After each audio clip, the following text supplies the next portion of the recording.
sprzęt miał być dołączony do poprzedniego odcinka, ale z 3 powodów zdecydowałem się go wyodrębnić. Pierwszy. Poprzedni odcinek i tak był długi. Drugi. To jednak troszeczkę inny sprzęt. Trzeci.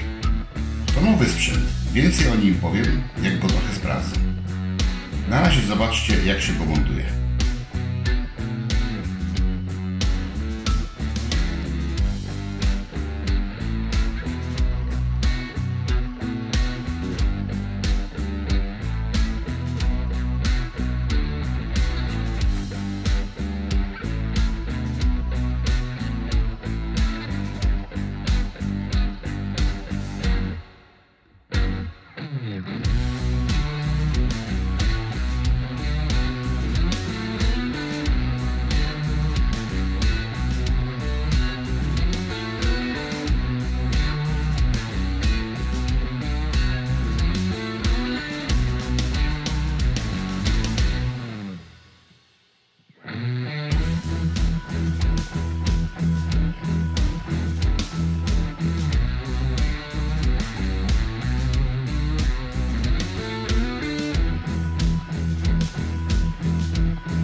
Oto trzecia z serii wędzarnia, którą na dzisiaj przygotowałem. Tej jeszcze praktycznie nie używałem, ale zasada działania oczywiście mi jest znana. Zrobię jakiś test, jak się na niej pracuje, zobaczycie. Wędzarnia tego samego rodzaju, przenośna, z rączką, można z nią latać na prawo i na lewo, ale już nie za bardzo można ją w teren zabrać na biwak, chyba że ma się ze sobą agregat prądotwórczy, bo zasilana elektrycznie. Regulator. Można ustawić temperaturę, żeby uzyskać temperaturę właściwą do palenia się zrębki i jednocześnie utrzymać odpowiednią temperaturę w środku w wędzarni. Widzieliście w montażu, jak to się składa, a teraz ja, że tak powiem, wyciągnę to w drugą stronę, żeby powiedzieć co, jak i do czego.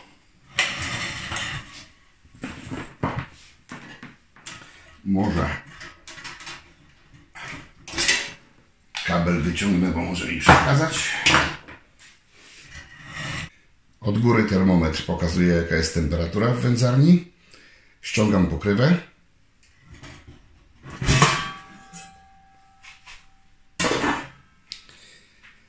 Rzecz pierwsza, ruszt. To na tym kładziemy to, co chcemy wędzić.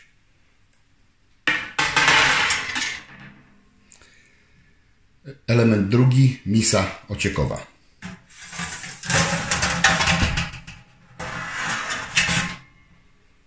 To tutaj się gromadzi to, co z wędliny może okapywać.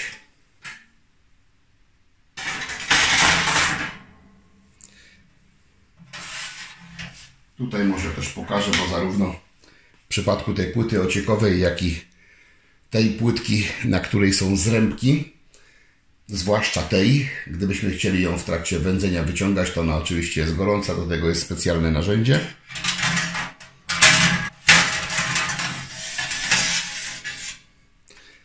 Tutaj sypiemy zrębki, to leży bezpośrednio na grzałce. Może nie bezpośrednio, ale w bardzo niedużej odległości i tutaj się zrębki prażą. Jak się spalą, wysypać, nasypać nowe.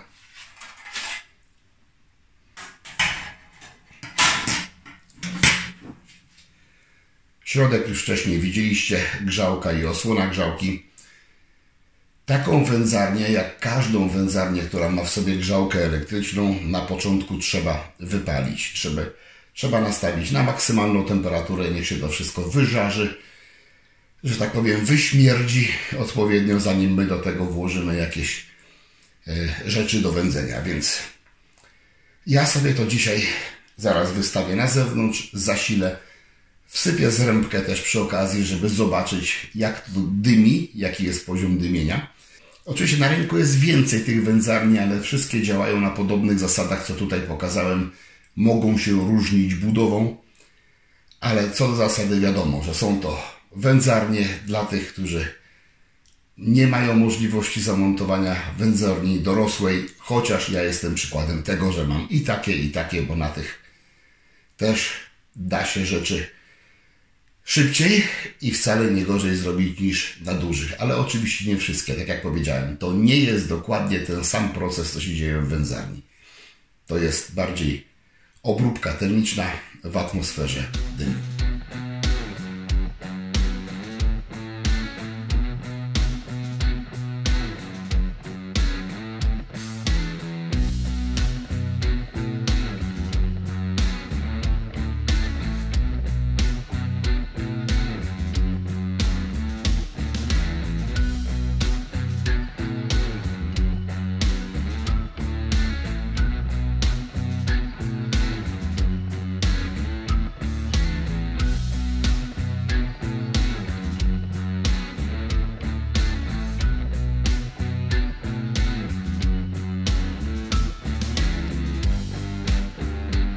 Termostat nastawiam praktycznie na maksa. Zaczyna dymić po kilku minutach.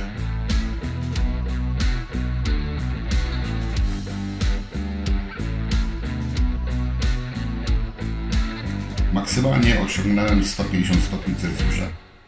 Ale zauważyłem, że trudno jest uzyskać stabilny dym przy temperaturze około 70 stopni. Czas na testy. Oczywiście wcześniej je przygotowałem. Nogi kurczaka przyprawione. Nieważne jak. To test wędzarni, a nie przepis. Zauważyłem, że tackę na zrębki da się umieścić bezpośrednio na grzałce. To powinno dać mi dym w niższych temperaturach. Daję zrębki głównie drobne i troszeczkę grubszych na wierzch.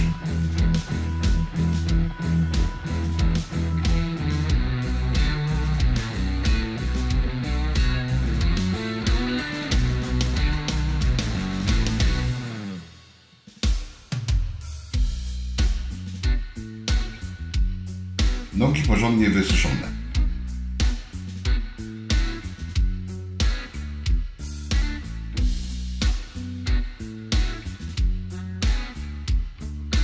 Na razie delikatnie grzeje.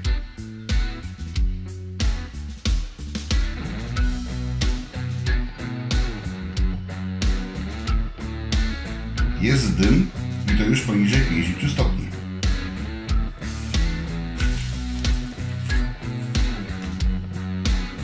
Stabilna temperatura wędzenia 70 stopni Celsjusza.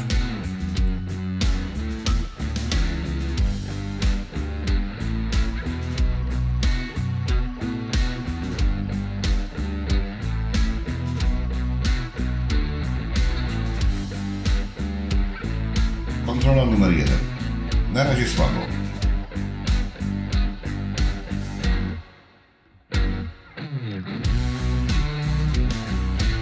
Ale i zrębek sporo jeszcze zostało.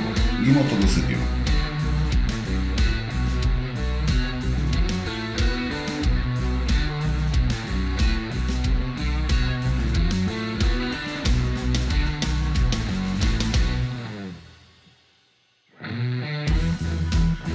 Jak się skończyły, dokładam nowe, tym razem tylko grubsze.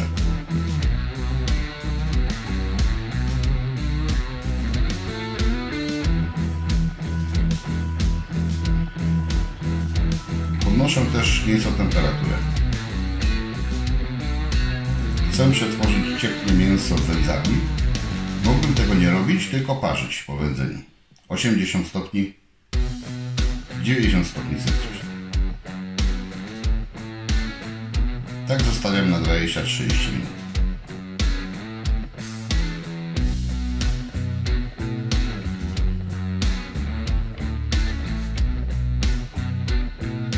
Gotowe.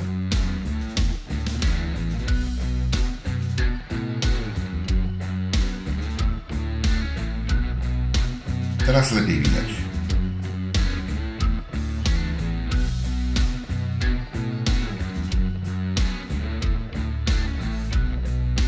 Czas na weryfikację. Miękki, soczysty, skórka chrupiąca.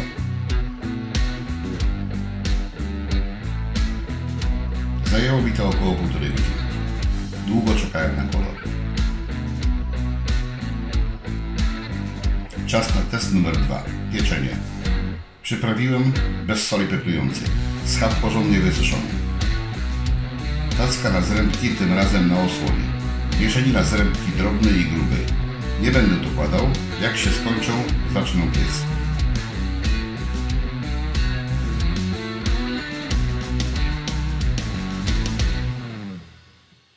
Nie znam sprzętu, więc termometr w mięsie się przyda.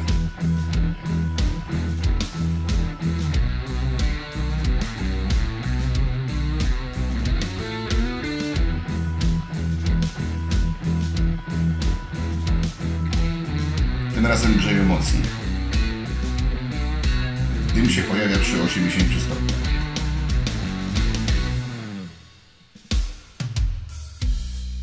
Zaczyna się kończyć, gdy w środku mięsa jest 46 stopni Celsjusza. Wędzarnia się rozgrzewa. Potrzebuję wyższej temperatury.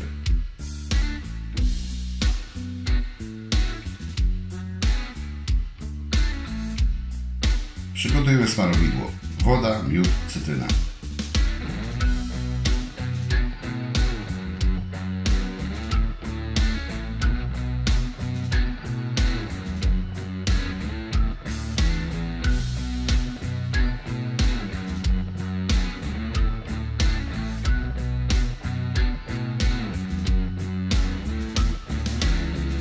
Minimalna temperatura w mięsie osiągnięta, ale to pieczenie, więc maksymalnie do 85 stopni.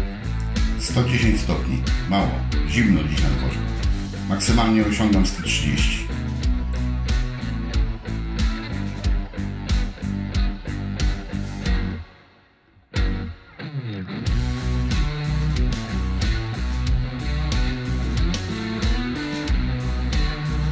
Smaruję powierzchnię.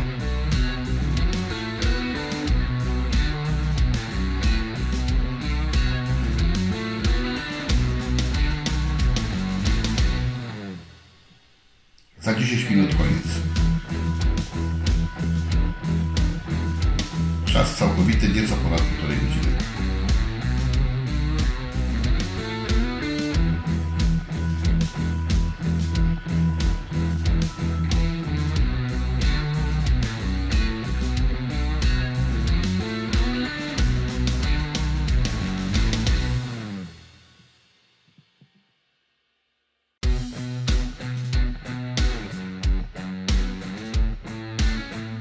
Schab upieczony, soczysty i pachnący dymem. W sumie test udany.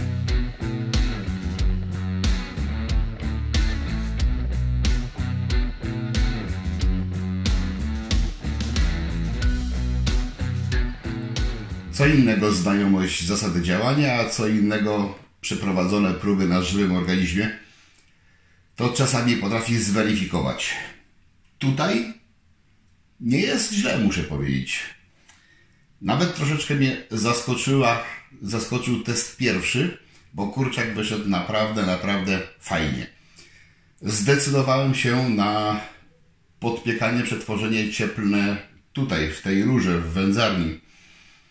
I nie wiedziałem, czy tą skórę będę miał zupełnie jak podeszwa, czy też będzie taka, można powiedzieć, chrupka. No i była bliżej tej chrupkości niż podeszwy, ale faktycznie była twardsza, była wyraźnie twardsza i trzeba było ją gryźć, ale w smaku i w kolorze wyszło całkiem ładnie. Pewnie gdyby to parzyć, to by ta skórka była zupełnie delikatna, ale ja się zdecydowałem na przetworzenie cieplne tu, w środku, w tej rurze. Na co uważać? Jak się pokrywę mocno, porządnie założy i wędzarnia się rozgrzeje, to dopasowanie staje się problemem. I albo od samego początku po prostu nie do końca, nie za mocno dociskać, nie wciskać tego na siłę, wtedy się łatwo da otworzyć, a jak już wciśniecie tak na siłę, to trzeba pamiętać, że mieć jakieś narzędzie, żeby sobie pomóc tą pokrywę zdjąć, bo potrafi się po rozgrzaniu ładnie zakleszczyć i po dobroci odejść nie chce. Druga sprawa. Nie wiem, czy producent to przewidział, czy nie. Jak się kładzie tackę na tej osłonie grzałki, to faktycznie ciężko jest utrzymać stabilne dymienie, bo jak się będzie grzałka rozgrzewała, to będzie. Oczywiście zapali z rębki, będzie się dymiło, ale tak, żeby przez dłuższy czas stabilnie dymić, to ciężko jest to utrzymać w takich standardowych temperaturach wędzenia, jak 60, 70 czy 80 stopni. No 80 już za dużo, lepiej jak byłoby niżej.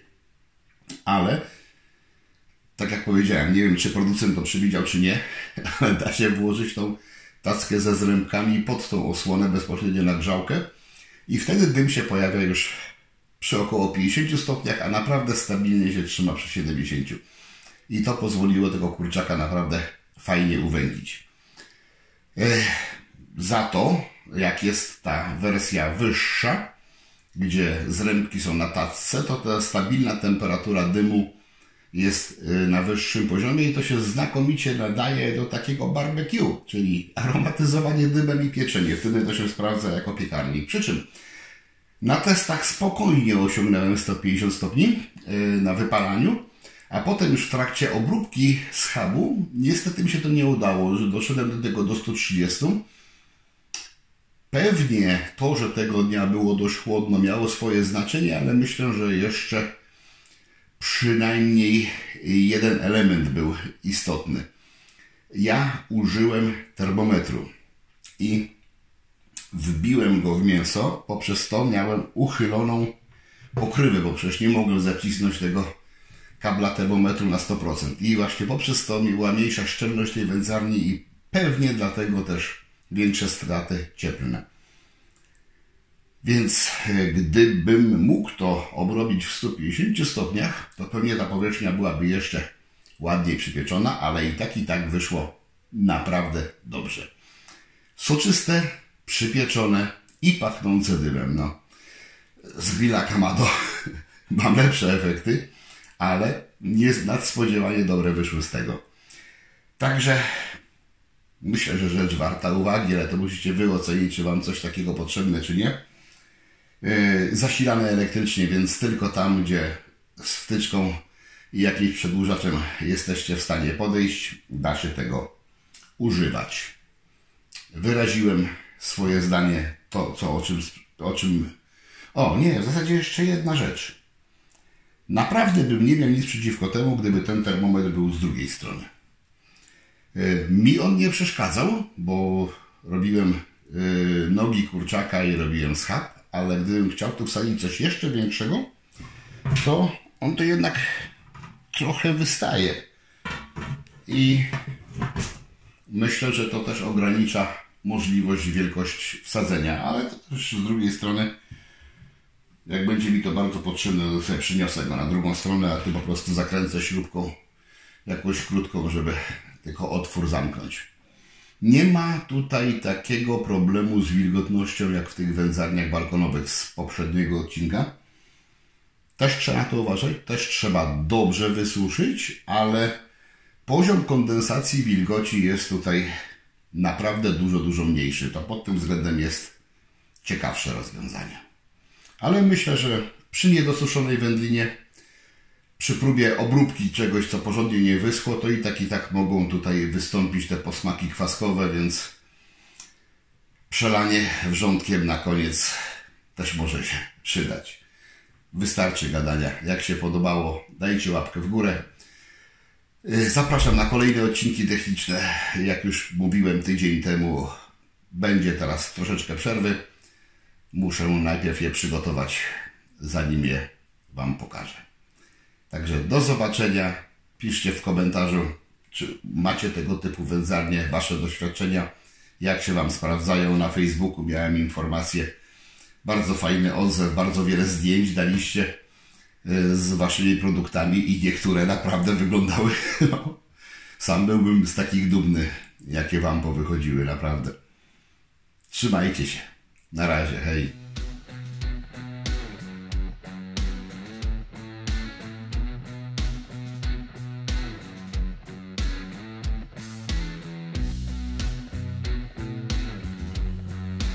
Zapraszam, wpadnijcie na zakupy do mojego sklepu.